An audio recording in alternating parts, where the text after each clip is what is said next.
ઓ સદગુરુ મહારાજ કી જય, आज के आनंद की जय। ए नाम लिया तो सब लिया, सकल शास्त्र का भेद, बिना नाम लड़के गया पढ़ पढ़ चारों वेद। देह बिना हरि ना મળે ને કરીએ કોટી ઉપાય, બીજા બહુ સાધન હાજરે રહ્યો सूझना થાય।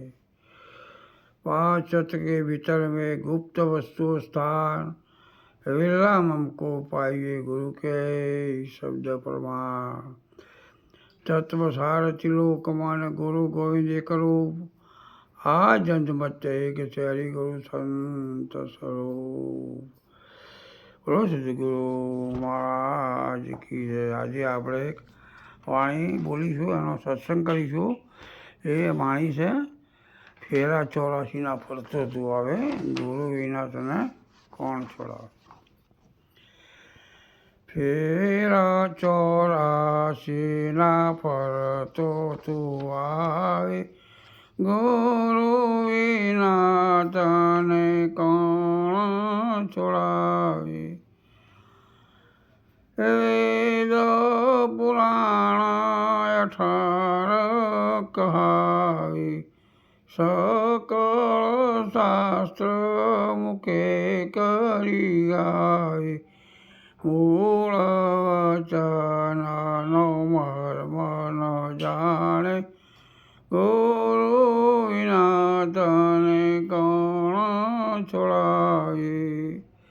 ये संत શું કહે છે કે ગુરુ મહારાજ જિજ્ઞાસુ સાધને પોતાના ભૂતકાળમાં ડોક્યો કરી સમજાવવાનો પ્રયાસ કરી રહ્યા છે કે આ વિશ્વનું બંધારણ 4 ખાણીનું બનેલું છે। ઈંડજ એટલે કે ઈંડજના જેવો ઈંડામાંથી પ્રગટ થાય, સ્વેદજ એ સ્વેદજના જેવો પરસ્વાદી ઉત્પન્ન થાય, ઉદ્ଭିજ તો ઉદ્ଭିજના જેવો જમીન ફાળી આપમેળે પ્રગટે છે, કે જરાયુના જેવો જરાયુના જેવો ઓઠ ધારણ કરીને પ્રગટે। તેમાં માનવ એ જરાયુ અનેનો પ્રાણી છે। તેમાં 21 લાખ યોનિમાં એક ખાણીમાં જરાયુનું પ્રાણી છે। તેમાં 21 લાખ યોનિમાં એક જ ખાણીમાં છે, માટે 4 ખાણીમાં મળીને 84 લાખ યોનિ કહેવાય છે। તેમાં તમે કેટલા જન્મ વિતાવી આવ્યા છો તેની તમને ખબર નથી, પણ પૂર્વના શુભ કર્મના સંજોગે તમને માનવ દેહ મળ્યો છે, તેની તમારા ઉપર સદગુરુ મહારાજની કૃપા છે, દયા છે।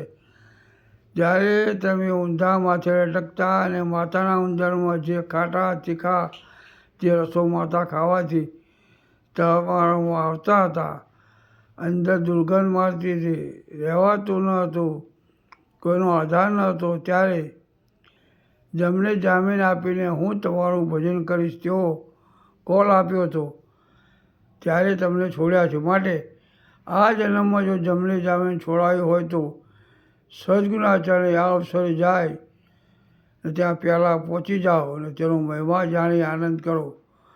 આત્મજ્ઞાન વેદ પુરાણમાં જેનું લખાણ છે તે સમજવા ગુરુની જરૂર પડે છે। એકલા વાંચવાથી બુદ્ધિમાં આવે તેવું નથી। તમે વાંચી તેના શ્લોકો મુખે કરી ગાવાનો તે લખેલા મુજબ વાંચી તેનું શ્રવણ પણ કરો, પણ તે કામ લાગતું નથી। આ પરોક્ષ જ્ઞાન છે। કેવું છે? પરોક્ષ જ્ઞાન છે। તેને સંતો જોડે જઈને સમજી અમલ કરવાનો। જેમ કે ચોપડીમાં લખ્યું છે કે ગોળ ગળ્યો છે, પણ કેવો ગળ્યો છે તો તેનો અનુભવ કરવા તમારે પ્રત્યક્ષ ગોળને ભાગી ટુકડો મોઢામાં મૂકવાથી તરત ખબર પડે છે, કહેવાની જરૂર રહેતી નથી। તેમ ગુરુના શબ્દોનો લક્ષ્યાર્થ લઈ તે મુજબ તમારી વાણી, વર્તન અને જીવન સુધારી સર્વમાં પ્રેમ લાવો। પ્રેમની પરિભાષા અંતરનો ઉદ્દેશ થતો તરત જ તમને તમારી ખબર પડી જશે, કહેવું પડશે નહીં। આ મૂળ વચન ગુરુજીની સેવા સમરણ નિજ જ્ઞાનમાં ગુપ્ત રહે છે, માટે તેને હૃદયમાં ગ્રહણ કરી આ મળેલો શરીર નામને ઓળખી એ પોતાનું કલ્યાણ કરી લો. હવે આગળ શું કહે છે? કાશી કેદાર મથુરા તું જાવી, કોટિક વાર ગંગામાં નાવી, તોય હરિ તારા હાથ ના આવે, ગુરુ વિના તને કોણ છોડાવે. તમે કાશી કેદાર મથુરા જાઓ તો પથરાને પાણી છે, તમારું પણ ઘેર ફરતું હોય અને ખોલ્યું કાશી કેદારમાં રખડવાથી શું મળે? માટે ચેતી જાઓ, જલ્દીથી આવશે રે ગુરુ ચરણે જાઓ. કોટિક વાર ગંગામાં નાવાથી તમારું શરીર પવિત્ર થાય, પણ તમારા હૃદયમાં પડેલા દોષોની નિવૃત્તિ આ ગંગામાં નાવાથી ન થાય. કદાપી શરીર પવિત્ર થાય પણ દોષોની નિવૃત્તિ થાય નહીં. હવે જ્ઞાન ગંગામાં જો ડૂબકી મારો તો તમારો અવસર સુધરી જશે. આમ ભટકવાથી હરિયા હાથમાં આવે તેમ નથી, માટે ચેતી જાઓ. અને જ્ઞાન ગંગાનો મૂળ સદગુરુ ચરણમાં સમર્પણ થવાથી પ્રાપ્ત થાય છે.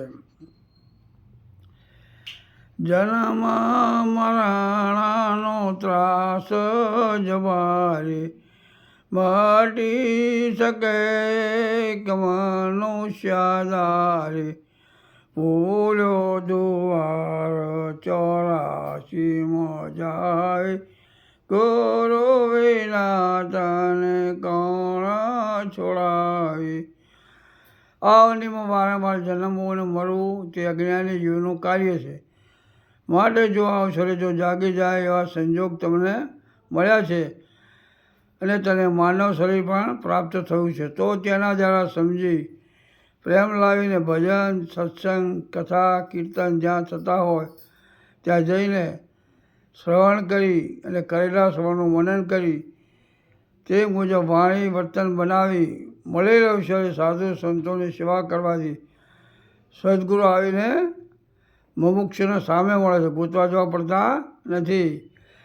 ને સદગુરુને ઓળખી તેમના ચરણોમાં સમર્પિત થતો તેને પહેલાં માનવમાંથી પંચશીલ પડાવી મનુષ્ય બનાવે. શું બનાવે છે? મનુષ્ય બનાવે. પછી તેને યુક્તા લાગતો નિજ નામનો ઉપદેશ કરે છે અને આવાગમનના ચક્કરમાંથી છોડાવે છે. ભૂલ્યો દ્વાર 84માં જાય, પણ ગુરુના વચનો શ્રદ્ધા નિષ્ઠા એને કરીને રહેતો તેને કશું કરવાની જરૂર નથી અને જરૂર રહેતી પણ નથી. તેનો ફેરો સફળ થાય છે, પણ ગુરુ નિષ્ઠા અને વચન ચૂકતો મળેલો દાવ હાથે કરીને ખોઈ 84માં જાય છે. માટે ધ્યાન રાખવાનું છે. ગુરુ મહારાજે કહ્યું છે તે મુજબ વાણીને વર્તન રાખવાના છે અને તે ગુરુ મહારાજને છે પ્રમાણે જ ચાલવાનું છે. એ આગળ શું કહે છે? તુલસી કબીર સંત કહાવી, રામ કૃષ્ણાદીનને ગુરુ ભાવી, બાજુ મૂકી ગુરુ ચરણોમાં આવે, ગુરુ વિના તને કોણ છોડાવે. તુલસીદાસ તે મહાન સંત થઈ ગયા, કબીર પણ તેમના સમયમાં મહાપુરુષ થઈ ગયા. એ પુરુષોએ પણ ગુરુચરણમાં ગયા છે અને તે પણ તેમનો મહિમા ગાય છે. આ વિશ્વમાં રામ ત્રેતાયુગમાં મર્યાદા પુરુષોત્તમ ભગવાન થઈ ગયા. દ્વાપર યુગમાં કૃષ્ણ પરમાત્મા પણ આ મનુષ્ય ભગવાન બનીને પૂજાય છે. તેવા મહાપુરુષ રામે વશિષ્ઠને ગુરુ તરીકે સ્વીકાર્યા હતા. તેમનું પૂજન કરી નિજ પદ જાણ્યું હતું. તેમ કૃષ્ણ પણ દુર્વાસા મુનિની જોડે સમર્પણ કરી ગુરુપદે તેમને ધારણ કર્યા હતા. આ ગુરુનો મહિમા છે. ગુરુપદ મહાન દિવ્ય જ્યોતિ સ્વરૂપ છે. ભૂલેલાને રાહ બતાવનારું આ પદ છે અને જ્ઞાનમાંથી અજ્ઞાનમાં લાવવાવાળું પણ આ પદ છે. પણ ક્યારે કહેજો પૂર્ણ જિજ્ઞાસા સદગુરુ અને શિષ્યની તાલાવેલી હોય તો તરત તા મળી જાય છે. બીજો જાણીને બીતો ફરે છે, એક સતાવી કશાની ધરે છે, રાખ હિંમત તો નિર્ભય થાય, ગુરુ વિના તને કોણ છોડાવી. બીજો એટલે દૈત ભાવ. હું આ દેહ છું, હું જીવ છું, હું જન્મું છું ને મરણ પામું છું. આ સૌરતના પરમાત્માની છે, તેના સિવાય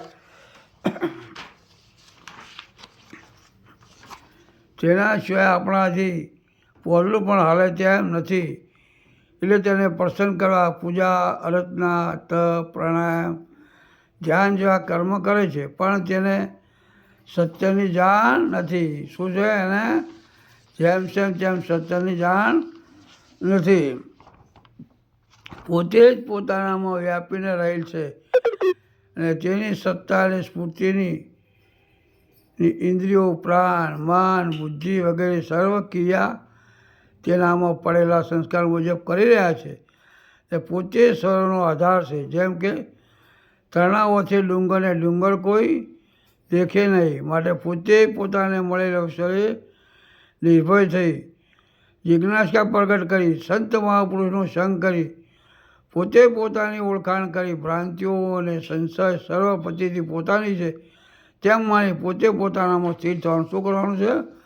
પોતે જ પોતાનામાં સ્થિર થવાનું છે. બીજાને કંઈ કરેલું કામમાં આવે એવું નથી. દયા આવે માટે તુજને કહું છું, બીજો નથી એમાં સમજીને રહું છું, જ્ઞાન વિના તારો અંત ન આવે, ગુરુ વિના તને કોણ છોડાવે. દયા આવે એટલે યાદ કરીને સંત પોતાનો અનુભવ કહે છે કે હું સદગુરુ ચરણે સર્વ સમર્પણ કરતો. સદગુરુએ મને મારી ઓળખાણ કરાવી. તે વચન મુજબ વાણી, વર્તન, શ્રદ્ધા, વિશ્વાસથી અનુભવ કરીને તેમાં મોજ માણી રહ્યો છું. એટલે તે યથાર્થ જાણું છું ને તને મળેલો અવસર ઘણો ઉત્તમ ને દુર્લભ છે.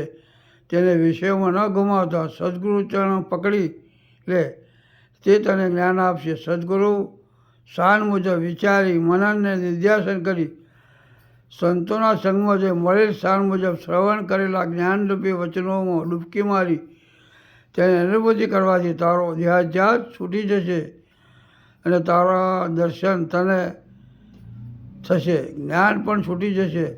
જેને જાણવાની જરૂર હતી તે સામે આવતો જાણપણું પણ રહેતું નથી.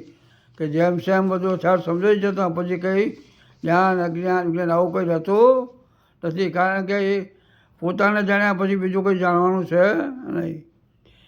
ગુરુએ ગોવિંદ એક જ જાણો, ખોટી મતામત સીધને તાણો, કહે અંબારામ સમજે સુખ થાશે, ગુરુ વિના તને કોણ છોડાવે. હવે સંત સમજાવે છે કે ગુરુ ને ગોવિંદ બંને જુદા નથી. ગુરુ એ જ ગોવિંદ ને ગોવિંદ એ જ ગુરુ છે. પછી શા માટે ખોટા પંથીઓમાં પડવાનો? મંજિલ અથવા કીડી જુદી જુદી છે પણ પરમ તત્વ એક જ છે. પછી શા માટે નંદન વંદન? પરમ તત્વમાંથી સર્વ ઉદ્ભવ્યું છે અને તેની સત્તા અને સ્ફૂર્તિથી સર્વ ફૂલ્યું ફાડ્યું છે અને લય પણ તે તત્વમાં થઈ રહ્યું છે. આવી યથાર્થ સમજ પ્રગટ થશે પછી સુખ જ છે. કેમ કે દુઃખ ને સુખની પરિભાષા રહેતી જ નથી. પછી જે છે તે તમે છો, તમારા સિવાય બીજો કોઈ છે નહીં. કારણ કે સમજ્યા પછી સુખે નથી, દુઃખે નથી, હર્ષે નથી, શોકે નથી, જ્ઞાને નથી, વિજ્ઞાન કંઈ નથી. પણ કોણ છે? પોતે છે. ત્યારે આવી સમજ થઈ જશે પછી કંઈ જાણવા પણ રહેતું નથી. રોજ સદગુરુ મહારાજ કી જય, બલારામ મહારાજ કી જય.